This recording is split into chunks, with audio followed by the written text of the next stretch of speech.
Thank you, Mark. Thank you, and thank all of you for coming out today, and thank you in the listening audience online as well.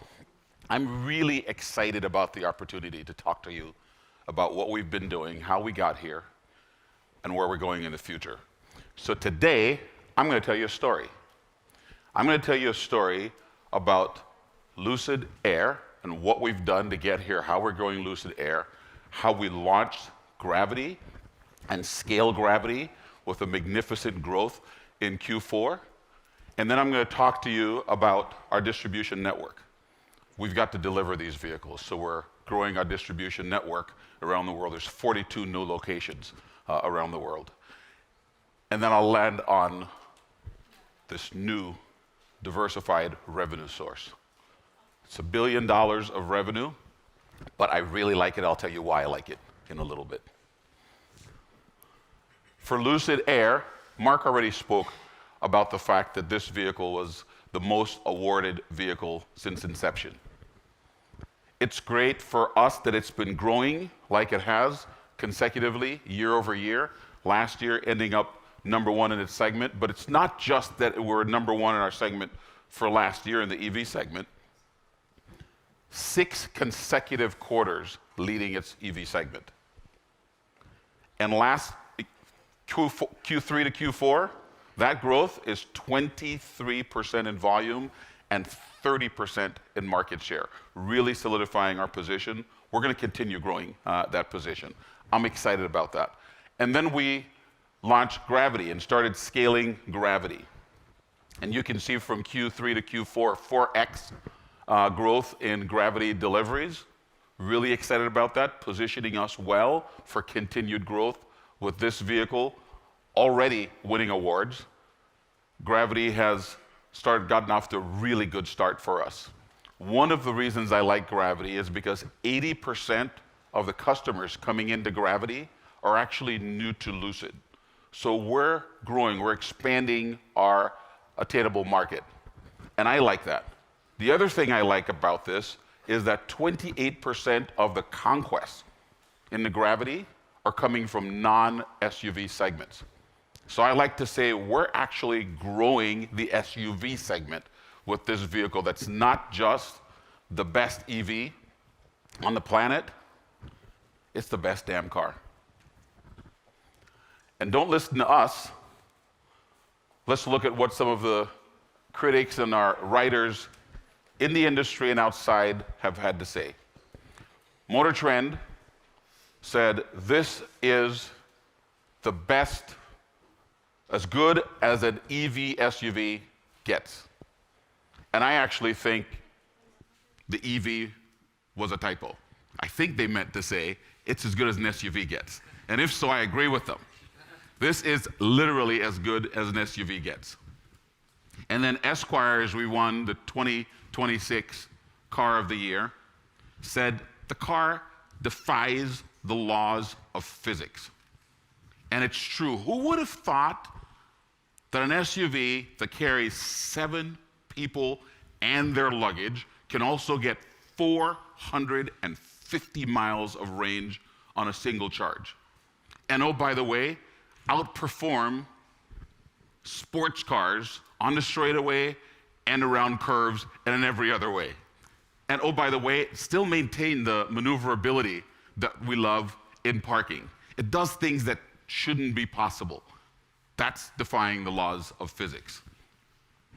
And then I really like TechCrunch because they highlight how our brand and our brand promise comes to life.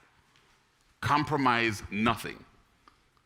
In their first Gravity test drive, TechCrunch says it's an electric SUV that doesn't make compromise. And I love it when we work and we put our hearts and soul into our promise, and that promise is appreciated. But don't just listen to us. Of course, I'm the SVP of Global Revenue, I'll tell you that. But I want you to listen to somebody else. This is one of the most popular tech reviewers on the planet.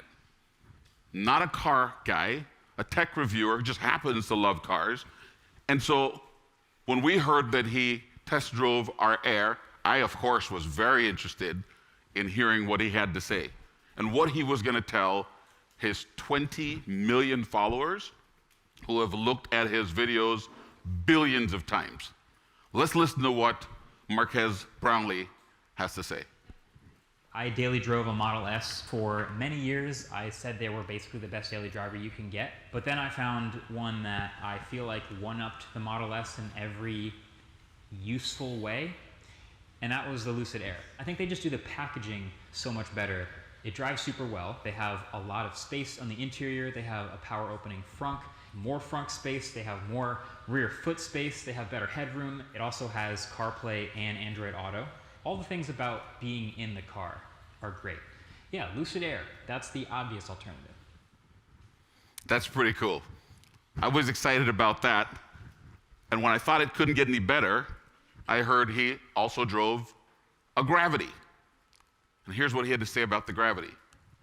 The Lucid Gravity, as far as a rock solid, like does all the normal fundamentals of an EV better, 800 plus horsepower, drives amazing, has great suspension, great NVH, super quiet, ton of space on the inside, a ton of storage, great premium materials.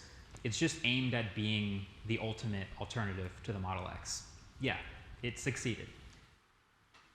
Thank you. The only thing he didn't say was otherworldly. I mean, this thing is unbelievable. I know the EV industry has been seeing some headwinds. You know that, I know that, I'm not going to shy away from it. The reality is we're still very bullish. And globally, we have good reasons to be bullish.